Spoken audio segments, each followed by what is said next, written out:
আসসালামু আলাইকুম। প্রধান উপদেষ্টা ডক্টর মোহাম্মদ ইউনুস দি ইকোনমিস্টকে একটি সাক্ষাৎকার দিয়েছেন, যেখানে তিনি বলেছেন বাংলাদেশে ইসলামী চরমপন্থা ক্ষমতায় আসবে না।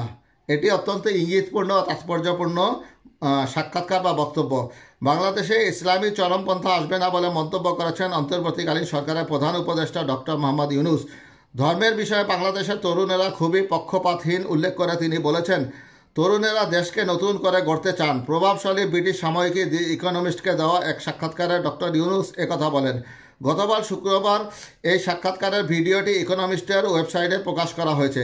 বাংলাদেশ 2024 সালে ইকোনমিস্টের বর্ষসেরা দেশ নির্বাচিত হয়েছে। সবচেয়ে সুখী বা ধনী নয়, বরং গত 12 মাসে কোনো দেশ সবচেয়ে বেশি উন্নতি করেছে সেই বিচারে বর্ষসেরা দেশ হিসেবে বেছে নেওয়া হয়, তাতে নির্বাচিত হয়েছে বাংলাদেশ। বাংলাদেশকে বর্ষসেরা নির্বাচনের ক্ষেত্রে ছাত্র জনতার অভ্যুত্থানকে স্বৈরাচার শেখ হাসিনা সরকারের পতন এবং বাংলাদেশের নতুন যাত্রা শুরুর বিষয়কে গুরুত্ব দিয়েছে ইকোনমিস্ট। বাংলাদেশ বর্ষসেরা দেশের খেতাব পাওয়ার পরিপ্রেক্ষিতে ডক্টর ইউনুসের সাক্ষাৎকার নেওয়া হয়েছে।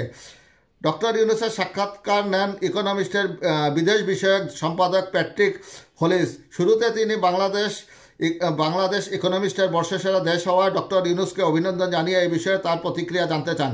জবাবে ডক্টর ইউনুস বলেন, আমরা আনন্দিত, অত্যন্ত গর্বিত। সত্যিকার অর্থেই আমরা বড় একটি পরিবর্তন ঘটিয়েছি। ছাত্রদের কারণে অভ্যুত্থান ঘটেছে। তখন থেকে আমরা বলছি একটি নতুন বাংলাদেশ গড়ে তুলতে চাই আমরা। প্যাট্রিক হলিস জানতে চান, বাংলাদেশে ইসলামী চরমপন্থা ফিরে আসার কিছু ঝুঁকি রয়েছে বলে সতর্ক করেছেন যুক্তরাষ্ট্র ও ভারতের কর্মকর্তারা।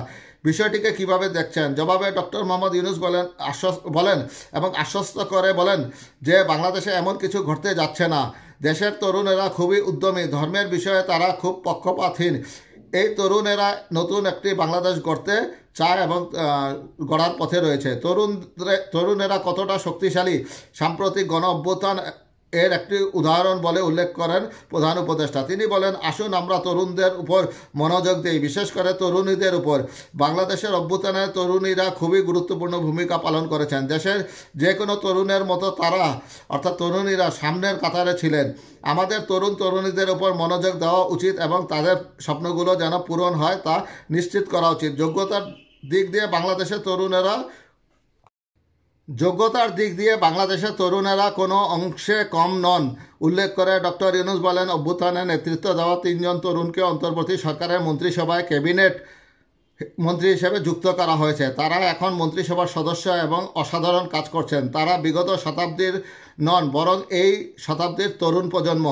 বাংলাদেশের নির্বাচনের পর কি করতে চান এমন প্রশ্নের জবাবে ডক্টর ইউনুস বলেন, আসলে আমাকে আমার কাজ থেকে সরিয়ে আনা হয়েছে, জোর করে এই কাজে আমাকে যুক্ত করা হয়েছে। আমি আমার কাজ করছিলাম, তা উপভোগ করছিলাম। এই কারণেই আমি প্যারিসে ছিলাম। আমাকে ভিন্ন কিছু করার জন্য প্যারিস থেকে সরিয়ে আনা হয়। সুতরাং আমার জীবনে সবসময় যে কাজ করেছি, উপভোগ করেছি, তাতে ফিরে যেতে পারলে আমি খুশি হব বলে উল্লেখ করেছেন অন্তর্বর্তীকালীন সরকারের প্রধান উপদেষ্টা ডক্টর মোহাম্মদ ইউনুস।